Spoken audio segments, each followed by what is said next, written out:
মাইলস্টোনের দুর্ঘটনার বিষয়ে তো আপনারা অনেকেই জানেন, কিন্তু এটাও কি সবাই জানেন এটা আসলে কি, কেন এবং কিভাবে ঘটেছে?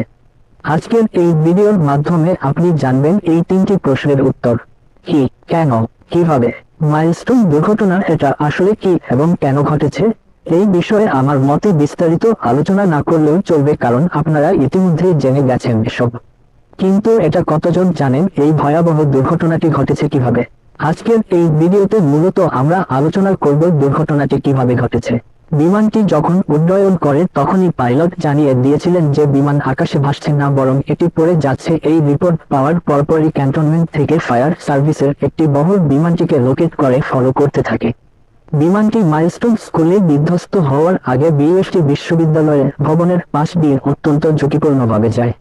সেদিন ওই ভবনে উপস্থিত ছিলেন প্রায় 1500+ ছাত্র, শিক্ষক, স্টাফ এবং ফ্যাকাল্টি মেম্বার।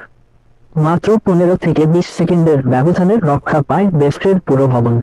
পাইলট মূলত চেয়েছিলেন বিমানটিকে দিয়াবাড়ির বিস্তীর্ণ মাঠে নামাতে, কিন্তু দুর্ভাগ্যজনকভাবে বিমানটি মাইলস্টোন স্কুলের উপরেই এসে সামনের দিক ভেঙে দুই ভাগে বিভক্ত হয়ে বিধ্বস্ত হয়।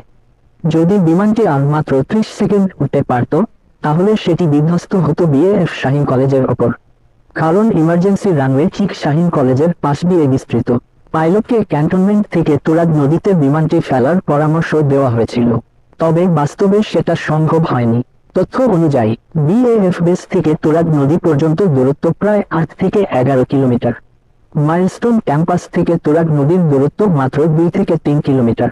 যদি পাইলট তুরাগ নদীতে বিমানটি ফেলতে যেতেন তাহলে সেটি বিধ্বস্ত হতে পারত। Tongi Bazar, IUBAT, Rajuk Uttara model college, Uttara high school, এমনকি নওয়াব হাবিবুল্লাহ কলেজের ওপরেও। মাইলস্টোন স্কুল যেখানে বিধ্বস্ত হয়েছে তার একদম পাশেই ছিল মেট্রো রেল ডিপো। যদি সেখানে বিধ্বস্ত হতো তাহলে পুরো উত্তরা হয়ে যেত মৃত্যুপুরী। কিন্তু এখনো কিছু প্রশ্ন থেকে যায়। দোষটা আসলে কার? দায়িত্বপ্রাপ্ত সেই কর্মকর্তার যিনি লোকাল এরিয়াতে প্রশিক্ষণ বিমান চালানোর অনুমতি দিয়েছেন, নাকি দুর্নীতির যারা নতুন বিমান কেনার বদলে পুরাতন বিমানের মেরামত করতেও গাফিলতি করেছে? প্রশ্ন থেকে যায়, কিন্তু আমরা অন্তত দুটি নাম মনে রাখব।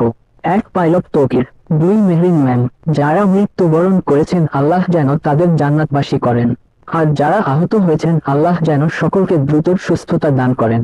আমিন।